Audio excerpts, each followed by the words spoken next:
Tere, tore teid siin näha ja alustame siis meie 20. andmetarkuse webinariga.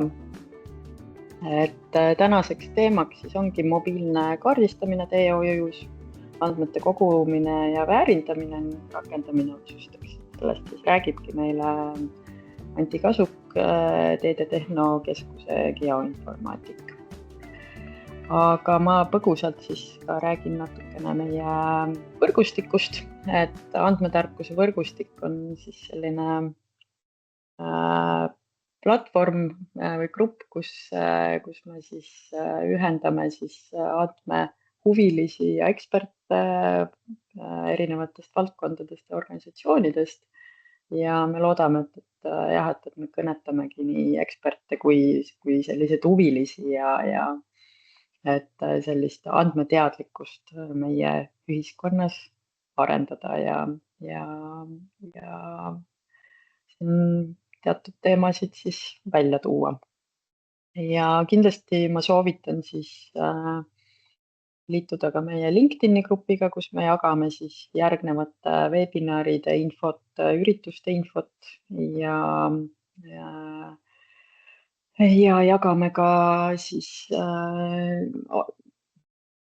eelnevalt toimunud siis webinaride linke, salvestuste linke. Ja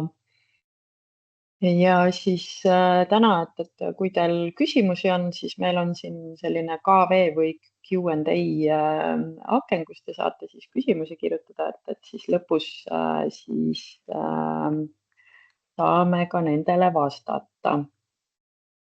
Aga nüüd ma annakski sõna siis Antile ja palun. Panen oma slaidi show'ga käima. Mina olen siis Anti Kasuk, Teede Tehnokeskuse geoinformaatik, mis juba 4. aasta jookseb. Varasemas elus ligi 20 aastat ehitanud teid, hooldanud teid ja olnud siis Teede Tehnokeskuse klient. Ja nüüd siis toimetan peaasjalikult geoinformaatikaga ja üks minu põhivaldkond ongi siis mobiilne kaardistamine.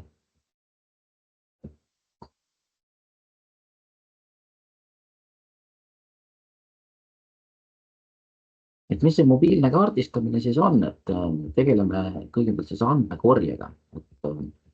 Andmekorjes on meil olemas erinevad seadmed, teeme 360 kraadi pilt, korjame punktipilve, mõõdame tasasust, mõõdame siis täppislidariga Roopa profiile.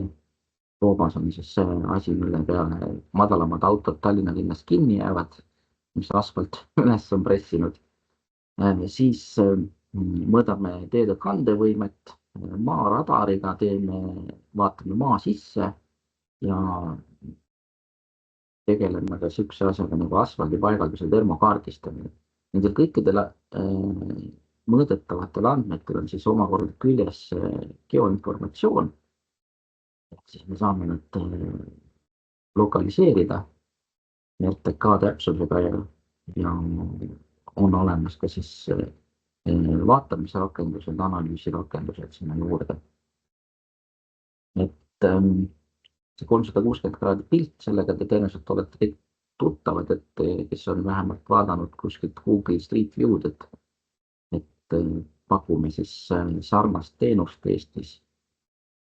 Lihtsalt me käime iga aasta seal, kus tellija soovib, et me käiksime ja korjame selle pildi ära. Et mõni sõna nüüd seadmestikust. Et põhiseadmestik on meil mobiilse kaardistamise puhul siis see auto, mida te siin näete. Et autol on peal 360 kraadi kaamera, kaardistusklassi lidar. Ta on siis varustatud GNSS INS seadmega, mis siis paneb paika asukoha, sealt me saame täpse asukoha, saame ka kogu sõidufüüsika ja autol on paigaldatud ka teepinna tasasuse mõõtur. Tasasus on niisugune oluline komponent, mida me pidevalt igalt poolt kogume ja kasutame siis hilisemates analüüsides, et see on tee seisukorra võib-olla üks olulisemaid näitajaid.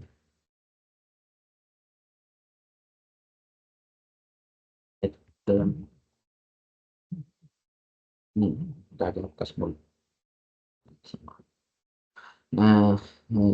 Milleks me seda mobiilse kaardistamise andmestikus kasutada saame? Et peaasjalikult on kasutusvõimalused, ütleme, varahaldus, digitaliseerimine, katte defektide hindamine, seisundi analüüs. Siis on meie andmestik kasutatav isejuhtivate sõidukite kaartide koostamisel, et siin me teeme ka koostööd Auetechiga, kes samamoodi ise kaardistab, aga meie siis teeme neile punktipilved, mille pealt buss sõidab. Sademele probleemide analüüsi ennetamine, et siis kui niisugused suuremad asjad saab teha näiteks Maa-ameti või siis nüüd see Maa- ja Ruumiameti andmete pealt, siis meil on nii-öelda teeruumis tehtud lidaripilv on täiendavaks infosisendiks sademete analüüside puhul. Erinevad mõõtmised teeruumis saame teha ka samamoodi siis punktipilve põhiselt, et siis auto sõidab läbi, kogutakse punktipilv ja sealt pealt saab siis juba teha sellised lihtsamad ruumimõõtmised, vaadata, kus on mingisugused elemendid, puud, põõsad, postid, aiad, niisugused asjad, mida tihtipeale nende suurtele kaartidele pole märgitud või mis on kuskil geoaluste peal, geoalustega on tihtipeale need probleemid, et nad on nii-öelda ajalooliselt kasvanud, siis iga geoteet on sinna midagi juurde mõõtnud, aga ei ole tihtipeale kontrollinud nii-öelda eelmise tööd või siis on väga paljud asjad ka mõõtmata, et need tulevad meie punktipilvede poolt siis välja ja saame neid rakendustes mõõta. Siis on nähtavuse analüüsid. Ehk siis liiklusohutuse halduse teema, et jällegi punktipilve põhjal saame teha mudeli pealt saab siis juba geoinfo analüüsiga täpsustada, kus on nähtavusprobleemid, on need siis nii-öelda kõrgusprofiilist tingitud või siis mingitest objektidest, oksad, puud, mingid sildid, mis on ebaseaduslikult paigaldatud, näiteks niisugused asjad tulevad siis välja ja neid saab siis korrigeerida teeruumis. Millega me veel tegeleme siis objektide automaatse tuvastamisega nii pildi pealt kui punktipilve pealt ja vaba ruumi ja ligipääsevuse analüüsidega ka siis nende andmete pealt.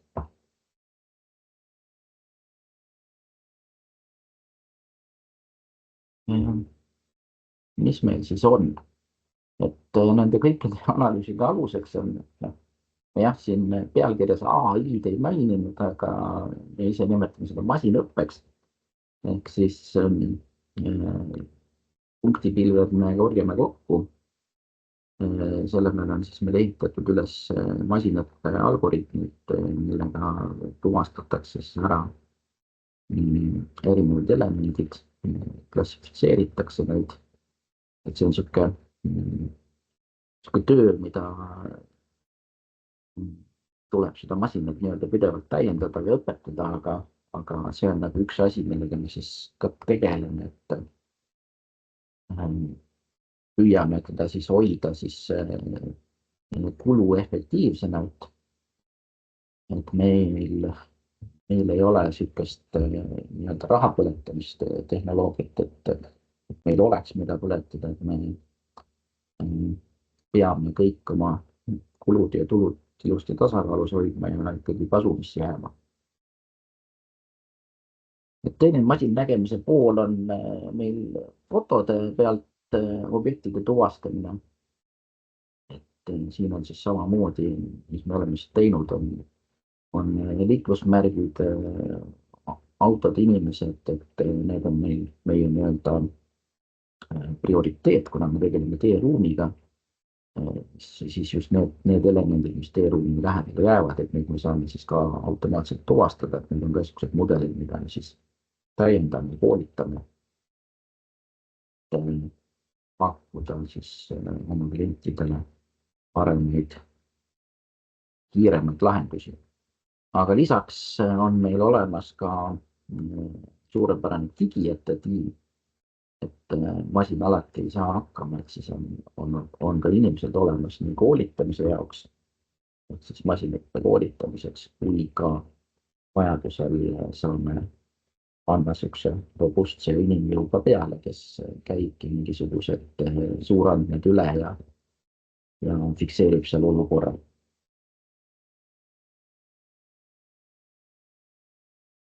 Ennem juba rääkisin, et punktipilve pealt me saame siis teha mõõtmised, et selleks on meil ka siis olemas veebirakendus.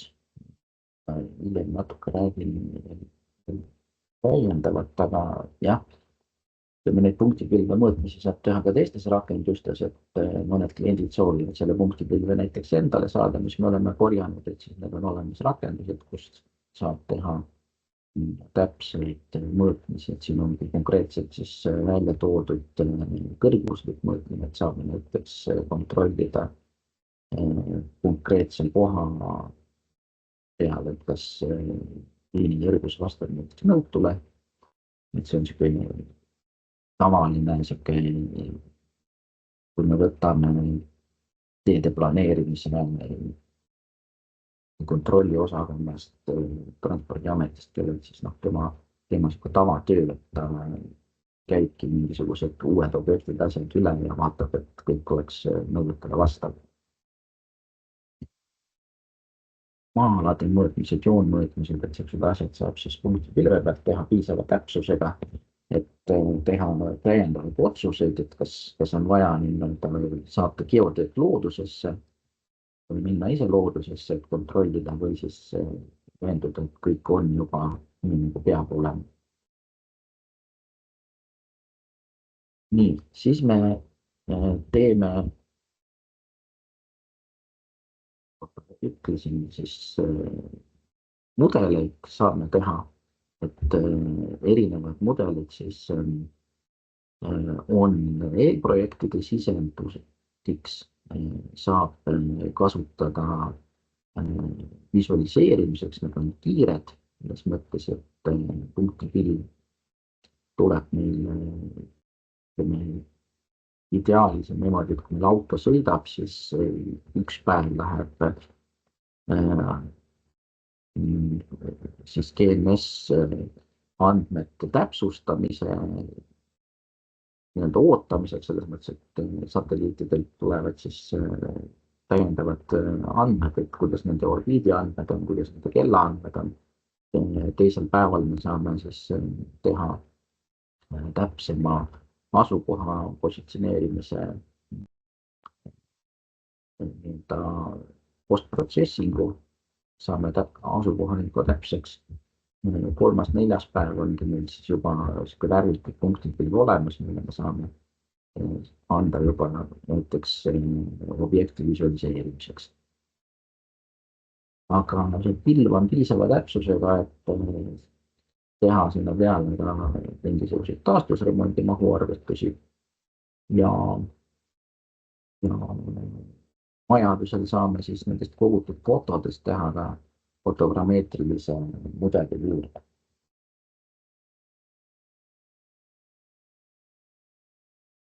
Nii, ennem juba ka rääkisin natuke siis sademevee probleemide analüüsist, et siin pildi peal on siis üks Harku valla sademevee probleemi analüüs, et me teeme siis, seome siis enda andmed, Maa-ameti andmed, võrguvaldajate andmed, konkreetses piirkonnas oli siis Tallinna Vesi oli võrguvaldaja ja nende pealt siis saame leida näiteks probleemkoha põhjuse, probleemkohale pakkuda välja lahenduse. Sademevee probleeme on päris palju, mõnikord on need lahendused väga keerulised või lausa nii-öelda lahendamata. Ütleme, et kui on ikkagi Emajõe iga-aastane üleujutus, siis nii ongi, loodus käibki nii. Aga kui keegi on kuskilt kraavi kinni pannud mingi mahasõiduehitusega, siis siuksed kohad me leiame üles, saab ära parandada, et jällegi seda andmete põhine töö, hästi palju kõrgusandmeid tuleb sisse, erinevad analüüsi mudelid, selleks, et saada kvaliteetset tulemust, laseme päris mitu erinevat mudelit läbi ja siis teeme insenerliku otsuse sinna peale. Siis nähtavus ja gabariidi analüüsid, et siin on ka üks väike pildike, et see on nüüd ühest Tallinna ülekäigu kohast, et küsimus on jah, siin siis sihuke nii-öelda lähivaate analüüsi saab teha kiiresti, et see lähebki selle inimese silmade kõrguselt, lähebki sinna punkti, saab teha nii-öelda vaade paremale ja vaade vasakule ja sul on mudeli pealt kohe selge, et kas see nii-öelda nähtavus kolmnurk on sealt piisav või ta ei ole piisav, et sihuke lihtne võimalus liikuda, et see on just liiklusohutuse koha pealt oluline. Väga lihtne on panna siin ennast ka erinevatesse liiklejagruppidesse, ehk siis on võimalus minna kõrguslikult näiteks lapse vaatesse, ratastooli inimese vaatesse, jalgratturi vaatesse, et nende kõrgus on erinev, nad näevad täiesti erinevat pilti, et sa võtad näiteks lapse ja mõtled, et mida ta näeb, kui ta on kuskil ohutussaarel, siis ega ta tegelikult väga palju ei näegi, sest need samad märgid, mis seal ohutussaarel on, piiravad tema nägemise tegelikult väga palju ära. Nii siis autojuht ei näe teda, kui tema ei näe last. Sellised asjad on siis ka selle punkti pilve pealt võimalik kiiresti kontrollida. Ja siis on muidugi need bioinfosüsteemi põhised staapsed siuksed analüüsid, kus kogu see pilve võetaksegi alla ja vaadatakse siis nähtavuskolmnurka siit masina peale. Gabariidi analüüsid samamoodi siis bioinfo võimalustega saab kiiresti otsida üles objektid, kohad, kus mingisugune asi on teegabariidis, mis ei peaks seal olema. On see siis mingisugune kaabel, mingisugune post, mingisugune märk, on tihtipeale oksad, et nende pealt siis saab jällegi teha need otsused, et jah, nüüd on sinna vaja minna midagi tegema või tuleb anda mingile valdajale siis teada, et tuleb tõsta oma kaabel normkõrgusesse. Ligipääsetavuse kontroll samamoodi, suuresti sellesama gabariidi analüüsi pealt, aga seal on ka siis need kõrgusanalüüsid tulevad juurde. Ehk siis, kus on äärekivid, kus ei ole äärekivid, kõik siuksed asjad, et kust saab näiteks ratastooliga edasi, kust saab lapsevankriga edasi, ohukohad. Et teeme selliseid analüüse ja uuringuid. Siis on viimasel ajal üles kerkinud ilmastiku mõju analüüs liiklejale, jällegi just kergliikleja seisukohalt. Et kui siin vahepeal ehitati suure õhinaga eurorahade eest igasugu kergliiklusteid, siis unustati ära seal see, et liiklejal peab seal ka hea olema. Nii. lähen edasi. Rajatiste objektide tuvastamine, siin on siis väike näide, et kuidas me siis masinõppe pealt saame kätte, et mis on post, mis on puu, et niimoodi ta meil käib. Siis katteseisund, kuna me oleme nüüd teede tehnokeskus, siis üks oluline asi, meil on katteseisundi digitaliseerimine. Kõigile riigikattega teedele tehakse 2-aastase ringiga peale efektide digitaliseerimine, et sellega me oleme siin aastaid tegelenud. Siis needsamad tasasuse, kandevõime, katendekihid, muldekihid, roopad, rajatised. Et digitaliseerime ära, teeme andmemudelid nendest ja andmemudelite pealt saab siis juba teha erinevaid otsuseid. Et siin ongi meil üks andmete seose slaid nüüd, kus meil on siis tehtud maaradariga nii-öelda muldkeha profiil ja siin on juures kandevõime arvutused, et see on nüüd sisendiks siis teede projekteerimisse, et kõige parem nii-öelda tulemuse saaks, et see on niisugune pidev mõõtmisega profiil. Nii, et nüüd on meil siin järgmine andmeseos jällegi, et on katteroobas on siis seotud teekatende paksusega. Need on jällegi seotud siis, mõtled küll, et mida paksem asfalt, seda väiksem roobasega, tegelikult alati niimoodi ei ole, et asfaldikihid on erinevate omadustega ja vahepeal ongi just see, et kui see kihi paksus ületab siis selle nii-öelda paksuse, mis tal on mõeldud oma kõige parema kandevõime saavutamiseks, ehk siis kui tera suurus on seal väike ja siis tekivad seal plastsed omadused, et siis ka nii-öelda paksemad asfaldikihid võivad tegelikult üles peegelduda siis selle roopa tekkima, et nad ei pruugi olla seal ülemises kihis, nad võivad olla seal keskmistes kihtides, et Tallinna roobaste puhul on see tihtipeale tegelik põhjus. Mis meie andmed siis on? Meie andmed on sisendiks siis ehitus- ja remondiobjektide valikuks. Riigiteede juhendites on nad sees, et kõige suurem klient ongi meil selles mõttes nagu Transpordiamet. Me teeme siis seda andmekorjet, teeme esmase analüüsi, nemad siis omakorda viivad ta siis juba sellesse faasi, kus nad võtavad need andmed kasutusele, et jah, see remont läheb sinna, see läheb sinna, see läheb sinna, et kus läheb see säilitusrement, kus läheb taastusrement, kus läheb siis rekonstrueerimine, et need on kõik siis nende andmete pealt, mida me kogume ja analüüsime. Et lisaks siis nendele nii-öelda lihtsamatele andmete korjele ja tüüpanalüüsidele teeme siis ka uuringuid.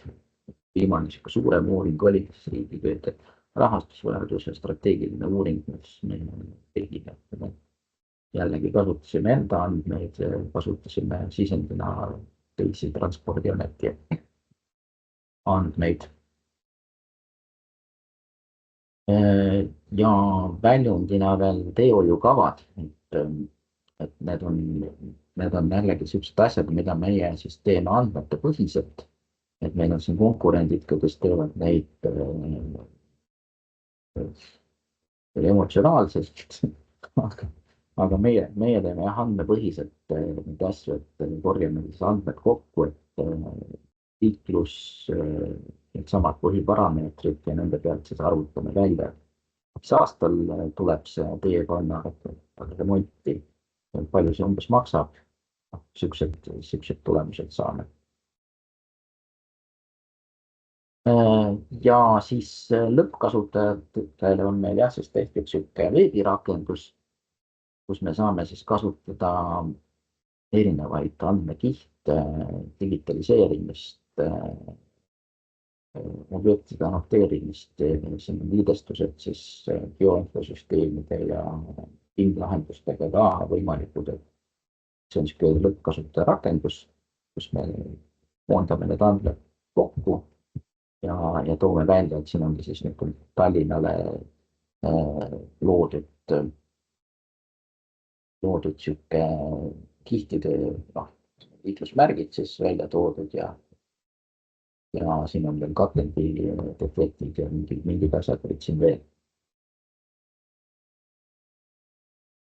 See ongi siis selle rakenduse põhisisu meil, et me teeme selle nii-öelda lisaks nendele keerukatele analüüsidele, mis me ise teeme, siis see on niisugune lõppkasutaja lihtne lahendus. Nii, aga minu poolt ongi siis kõik, et kui nüüd on küsimusi, siis ma hea meelega vastan. Aitäh hea ülevaate eest, et millega te siis andmete maailmas tegelete.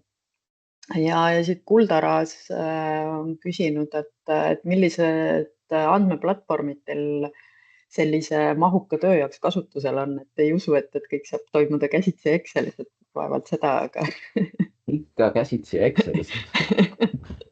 Et selles mõttes, et eks meil on sihuke majasisene arendusvõimekus on tõesti olemas, et meil on, ütleme, andmete haldamise poole pealt on siis PostGIS, Postgres andmebaasid PostGIS ja sinna peale on siis ehitatud hulk päringuid, skripte ja R-i muidugi kasutame ka. Et need on need põhitööriistad. Okei, ja ma võib-olla küsiks ka, et sa küll rääkisid sellest, et te teetegi nagu klientidele ju põhimõtteliselt projekte on ju klientide soovide järgi, aga ütleme nii, et näiteks need projektid, mida te teinud juba olete, et need andmed on teil nagu olemas, et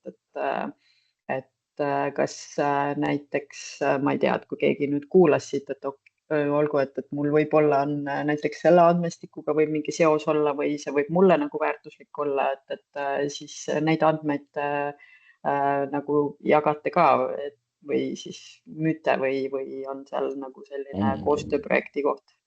Jagame, müüme, teeme koostööd. Selge. Tegelikult on see, et paljud andmekorjeprojektid on see, et klient tahab lõpuks selle andmepaki endale saada. Kas nüüd mõnikord ka nii-öelda ainulitsentsina, aga noh, eks ta siis selle saab ja mis ta sellega nüüd edasi teeb, noh, see on nüüd tema teha tihtipeale. Aga mis meil on enda andmed, siis nendega on see, et eks me püüame nüüd nii-öelda maksimaalselt vääristada, et niisugust toorandmeid me tavaliselt väga nagu välja ei anna. Aga kui on mingisugune koostööprojekt, siis kindlasti anname, aga noh, paljud meie nii-öelda juba töödeldud andmed ja need ongi nende samade uuringute ja nende raames lähevad nagunii juba kuskile avaandmekuna välja. Väga hea.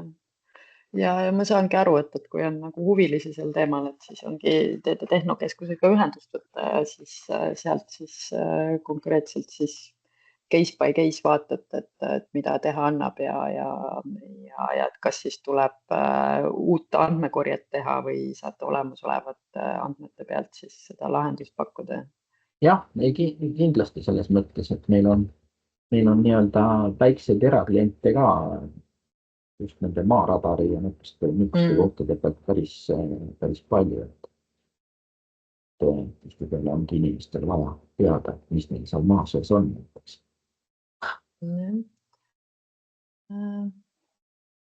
Ja siin Kuldar küsib veel, et laiendades, et kas andmete kogumisel tehakse ka konkurentidega koostööd, et ei peaks ise kõike nullist koguma? Konkurentidega on niimoodi, et ega neid väga palju ei ole ja ütleme, et kui meil on Transpordiameti andmete töötlemisega tegu, siis jah, mõni aasta näiteks võidab mingisuguse andmekorje teine ettevõte, aga siis ta juba, jah, need toorandmed meieni ei jõua, aga mingist tasemest töödeldud andmed jõuavad siis läbi siis Transpordiameti teeregistri näiteks meieni, me saame neid oma edasistes analüüsides kasutada. Et jah, teeregister on niisugune koht, kus siis Transpordiamet korjab siis enda nii-öelda paika pandud loogika edasist need andmed kokku, et tal on niisugune,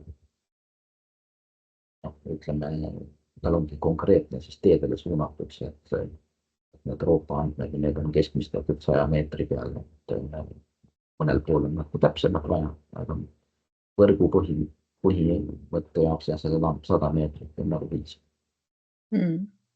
Et põhimõtteliselt siin konkurentidega koostööd tehakse, et nii palju, kui siis jagada saab, on ju. Jah, ütleme, et kellegiga tülis ei ole, et saame räägitud ja saame jagatud ka vajadusel.